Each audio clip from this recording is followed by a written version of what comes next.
What it does is it delivers carefully timed light and sound stimulation that reactivates specific neuroelectric circuits within the brain.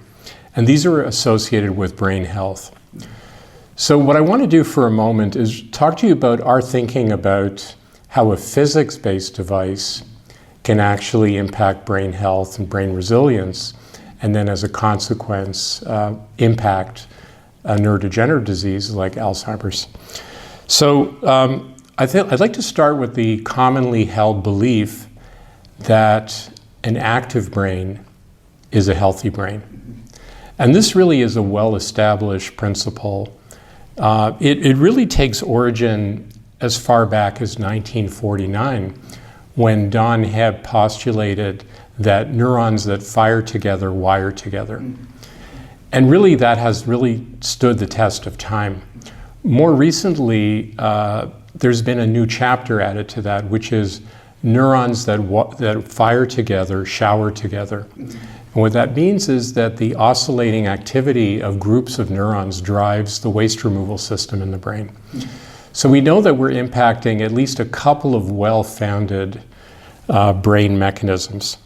So what does active brain lead to a healthy brain actually mean in practical terms? So in a healthy brain, there are electrical rhythms that support key biological processes that have housekeeping functions within the brain. And these housekeeping functions support brain structure and function. But in Alzheimer's disease, these are disturbed. So not only does the brain not work well, but the lack of electrical activity at the right frequencies impairs these core housekeeping functions in the brain. And those are required to maintain brain health and maintain brain function. So in particular, what we've learned over the last 25 years or so is that there's a subgroup of frequencies called the gamma band, and in particular 40 hertz activity, that's very much involved in supporting these core brain functions. It's been a combination of both preclinical research and more recently clinical research that has confirmed what was thought for that period of time. And I'll give you a few examples.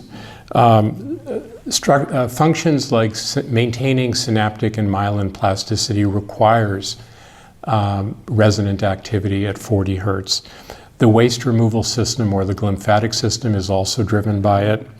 And more recently, we've learned that specific neuropeptides, such as vasoactive intestinal polypeptide, have a very unique relationship to this resonant frequency. So that's how we're thinking the mechanism works. And the question that people would then ask is, well, what have you learned in humans? Like, how does this play out in humans? Because that's really what matters. So we've learned a couple of things. First of all, after we confirm the brain resonant activity that's induced by the physics approach, in other words, using the sensory on-ramps to drive 40 hertz activity, we see a couple of changes. The first sets of changes happen around 2 to 3 months after treatment.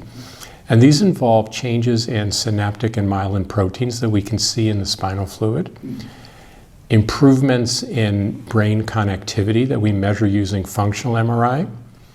And then the third aspect of that early signal is we see preservation of brain structure, and particularly MRI brain structure. And that's some of the data that we're presenting here that I'll get to in a moment. What happens then is at 6 months, after we've produced all these biological changes induced by the daily 40 hertz activity, we see a very clear signal emerging of preservation of cognition and function, daily function. So that's really the sequence of treatment effects. So what I'd like to do now is perhaps shift gears to your other question, which is what are we seeing here at ADPD? So, it really is a privilege to be at this meeting where there's so many incredible scientific insights. What we did in an analysis that we presented here is that we had previously seen preservation of white matter, myelin, and corpus callosum structure. We wanted to ask, is that representative of what we see in a broader Alzheimer's population? So we did a comparative study where we used our approach to measure corpus callosum area, and we selected data from the ADNI, the Alzheimer's Disease Neuroimaging Initiative cohort, and we matched it roughly 3 to 1 to our active group. And what we wanted to see was if the patients were matched for age, baseline cognitive function as measured by MHSc, and baseline corpus callosum area, could we see a difference in those two groups? And the answer was yes. We saw a difference. And basically we saw a 0.58% increase in corpus callosum area in the treated group and a 0.91% decrease in the untreated group from ADNI. And the difference was about 1.5%.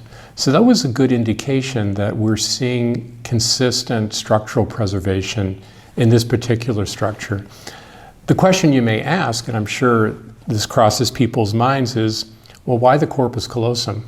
And what is special about the corpus callosum? And why is it a good biomarker for this early biological readout of the treatment that is meant to restore myelin plasticity, synaptic plasticity, and these healthy brain resilient functions? And the answer is that the corpus callosum actually has been studied quite extensively, but mostly in other diseases.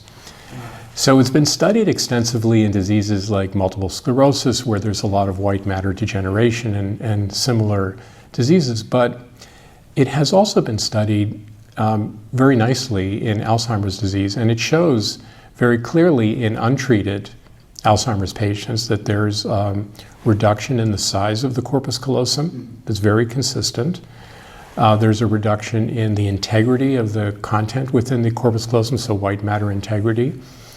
And perhaps one reason why it hasn't been studied as much in Alzheimer's disease is that there haven't been that many treatments that are targeting myelin or white matter. So as a consequence, it hasn't been topical. But I think we're starting a new trend where we're saying white matter is important, myelin is important, and treatments that may be able to impact that really deserve attention and should be studied with appropriate early treatment biomarkers. So I think this is a really nice step for us. It's something that we plan to carry forward as we complete our pivotal trials. So for now, I'd like to take a moment to, I know you asked me this question, can you tell us an update on our pivotal trial? Yeah. So that's going swimmingly well. We are almost fully enrolled. In the next 2 months, we'll be fully enrolled, a 670 patient randomized trial comparing active versus sham treatment.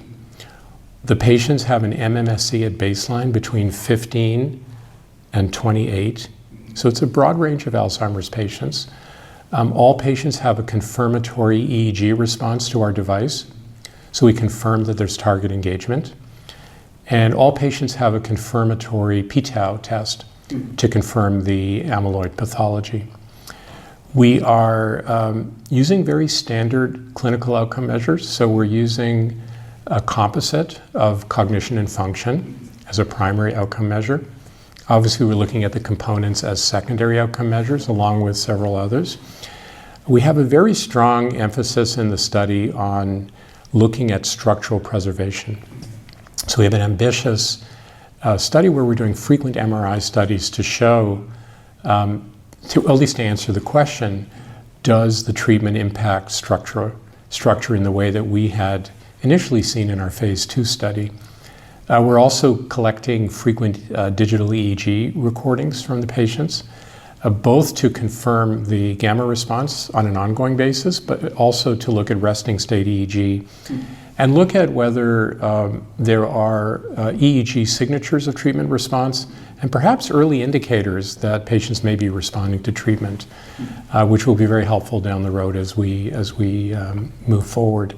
We also have an ambitious plan to look at biomarkers. So we're collecting biomarkers in plasma and the CSF. We're looking at traditional biomarkers, and also we had some learnings in our early studies about proteomic biomarkers, looking at synaptic and myelin proteins in CSF, and also biomarkers that are involved in cholesterol metabolism, neuroinflammation, that may also be impacted by 40 Hertz. So it's going to be very interesting.